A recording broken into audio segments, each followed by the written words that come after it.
ایک بات بڑی ضروری ہے، وہ میں نے آپ سے ضرور کرنی ہے۔ ایک آیت ہے قرآن پاک کی سورۃ بقرہ پہلا سپارہ آیت نمبر 120۔ اللہ تعالیٰ نے ایک حد بیان کر دی، فرمایا وَلَن تَرْضَىٰ عَنْكَ الْيَهُودُ وَلَا النَّصَارَىٰ حَتَّىٰ تَتَّبِعَ مِلَّتَهُمْ۔ فرمایا یہ یہودی اور عیسائی تم سے ہرگز راضی نہیں ہوں گے۔ یہ قرآن ہے اور سادہ ترجمہ تفسیر کی بھی ضرورت نہیں۔ یہ معاہدے کر لیں، محبت کے وعدے کر لیں، یہ تم سے راضی نہیں ہوں گے۔ کب راضی ہوں گے؟ حتیٰ تتبع ملتہم، یہاں تک کہ تم ان کے دین کی پیروی کرنے لگ جاؤ۔ میرا جب پہلی دفعہ پاسپورٹ بنا تو میں نے سارا پڑھا، کتابیں پڑھنے کا شوق تھا شروع سے۔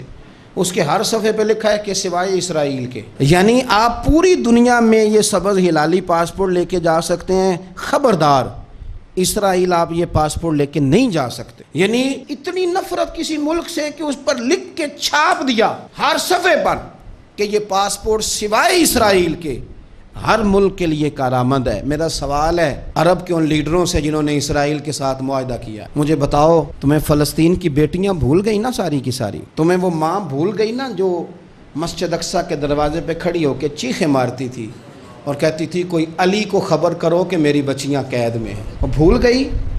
تمہیں وہ بہن بھول گئی نا جس پر شراب کی بوتل انڈیڑتے تھے اسرائیل کے فوجی؟ وہ آپ کو ابھی بھی ویڈیو مل جائے گی، وہ انڈیلتے تھے شراب کی بوتل، اسے پکڑتے تھے، دست درازی کرتے تھے، اور وہ بیٹی کہتی تھی یا رحمت للعالم۔ بھول گیا تمہیں وہ سارا کچھ؟ تم نے 1 منٹ لگایا اور تم معاہدہ کس سے کروا رہے ہو؟ امریکہ کے صدر سے؟ اتنا ظلم کیا تم نے، اتنا قاتل کے ساتھ معاہدہ؟ کیا سمجھتے ہو فلسطین والوں کا کوئی والی وارث نہیں؟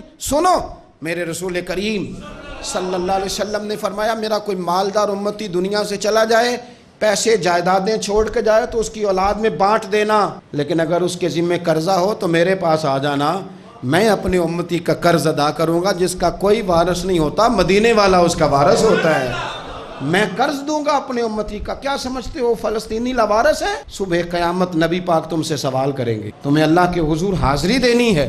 کیوں نہیں صلح کرتا اسرائیل فلسطین کے ساتھ؟ لبنان کے ساتھ دوستی کیوں نہیں کرتا؟ شام سارا کٹ گیا اسرائیل کی وجہ سے، اور آج تمہیں خیال آیا ان کے ساتھ معاہدہ کرنے کا؟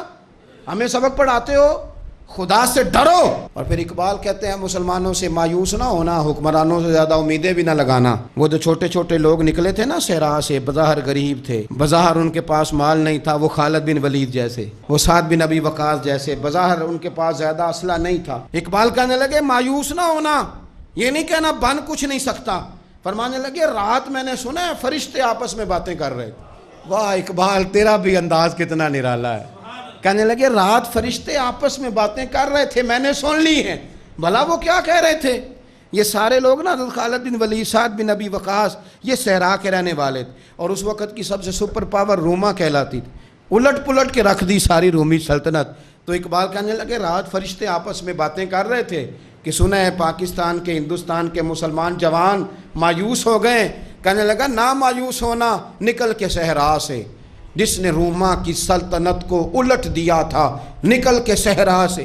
گرمی دیکھو اس شعر کی، ولولہ دیکھو اس مرد کا جو مصور پاکستان ہے، نکل کے صحرا سے جس نے روما کی سلطنت کو الٹ دیا تھا، سنا ہے میں نے یہ قدسیوں سے، وہ شعر پھر ہوشیار ہوگا۔